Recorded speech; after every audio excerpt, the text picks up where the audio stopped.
Alright, so LS is in. It's a 5.3 4L60E. Harness is done. Accessories are all mounted. That's a replacement power steering pump from the 03, matches the 03 donor truck I got the motor out of. Original alternator. It should be big enough in size. A little dirty, but it'll work just fine. If it eventually craps out, maybe I'll put a nicer looking one on there. But that's a Sandon 508 AC compressor. The belt is a 6-rib 990. Everything seems to lay out. I've got plenty of room to work on it. I've got no plugs, no injectors, injector reels on it yet. I'm still working through that. I'm not going to put the plugs in until I can spin the motor up, make sure I've got a good oil pressure and prime, and then I'll put the plugs back in, and I'll leave the plugs out so it'll rotate faster during cranking, so I can use that to build oil pressure up and make sure the engine's good and lube before I fire it. Injectors are here, and the rails, I've just got to assemble those and get them in. Catch can for the PCV system. That is a Borgeson conversion power steering box. It gets rid of the factory ram. As you can see, there's plenty of room with the factory manifolds. Headers would fit; they'd be a little tight, but honestly, these factory manifolds flow really well, so I'm not in a big rush to swap those out if I don't have to. And of course, the heat shields and everything help with underhood heat as well. All new polyurethane suspension bushings. The whole front suspension's rebuilt. Aluminum 3-core radiator with a Taurus-style dual-speed fan wired in. Here's the fuse box. There's the ignition and the fuel pump relay.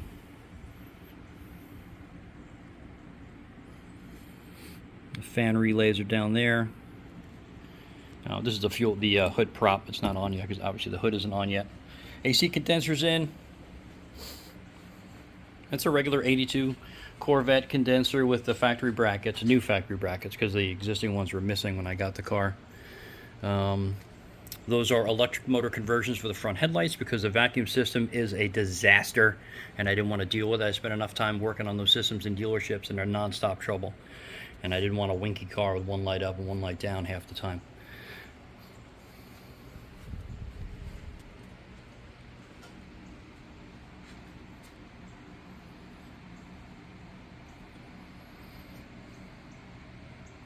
Heat shielded the main power lines that run down to the starter, just because.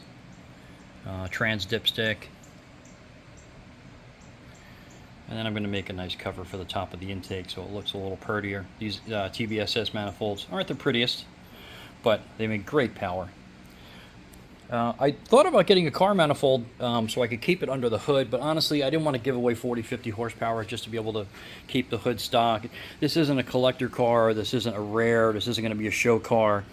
So I'm not concerned about, preserving the existing lines and making it look original as possible. Obviously, it's a Restomod. But the truck manifold sticks pretty high.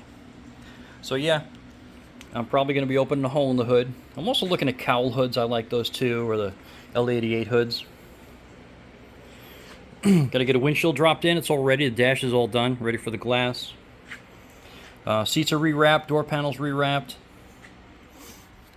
I custom fabricated some carbon fiber dash panels for the center console. That's real carbon fiber inserts, and then a doubled in touchscreen radio with some autometer gauges. Refinish the center console. I haven't put the armrest in yet or the side panel on because I'm not done. Once I get the car running and I don't have any wiring, I know I don't have any wiring issues or need to work on it, then I can put those pieces back in. Seat covers look really nice, but they're a bit baggy. I think because the foam is probably a bit worn out after 42 years.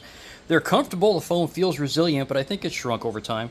And I honestly couldn't wrap those seats any tighter to get the wrinkles out without pulling the side seams way over around the sides. I wanted to keep those trying to center it. So kind of keeping my fingers crossed that once this gets in the sun a little bit, that vinyl shrinks up some. It's not leather, it is vinyl. I did get perforated in the center so it'll breathe a little better. And so I'm kind of hoping, keeping my fingers crossed, that as it gets in the sun, it'll shrink a little bit, and then once people are sitting in it more often, it'll take a better form. Rear of the interior is all done. Stupid big speaker box, sub boxes installed. I've also got 6x9s back in the corner for fill. New battery just put in. I've got a battery tender on right now. Make sure it's topped off before I start using it to crank the motor over. And I've got to order the speedo and tack. I've got the dash panel also in carbon fiber. It's partially done. I'm just waiting until the speedo and tack are here so I can lay out the trouble lights, idiot lights, and the speedo tack locations. T-tops are all rebuilt. It's a nice mirrored tint, factory mirror. Of course, they were delaminating. They were coming off the framework, so I had to take them completely apart, strip them down, re-glue them to the framework, reseal everything. All new weather stripping. Yeah, the box is big. It's kind of dumb, but I got a great deal on this JBL amp and speaker box. And this isn't the box. I made this box from scratch, but I took the amp and the speaker and the port out of the box I bought. It was a brand new box. I got it for super cheap. It's what the heck. Wheels are on, brakes are done, suspension's rebuilt, drive shaft's in. I just got my HP tuners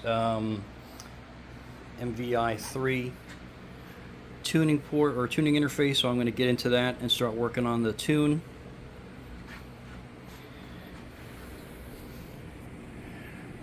Door hinges, door motors, everything's rebuilt, wiring's run through. I've had it battery connected and powered up, and I didn't let the smoke out of anything. So I think we're in good shape. I just got to hook the battery up and crank the motor over, and then I can put the plugs in. Wheels cleaned up real nice, original torque thrusties.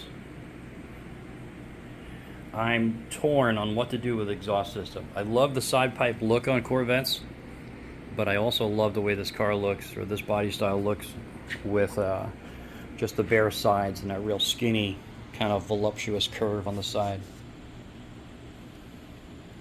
So I'm debating.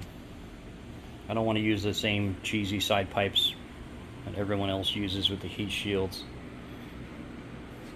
I'm thinking about fabbing up some custom stainless mufflers, either making my own side pipes, kind of industrial race style, or just doing a rear exhaust, a dual rear exhaust. I'm torn. I'm still debating.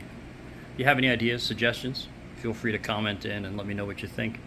Obviously, it still looks way jacked up. I'm up on jack stands, so I can get access underneath and working on the exhaust and laying out the pipe work and all that. All right, thanks for checking out.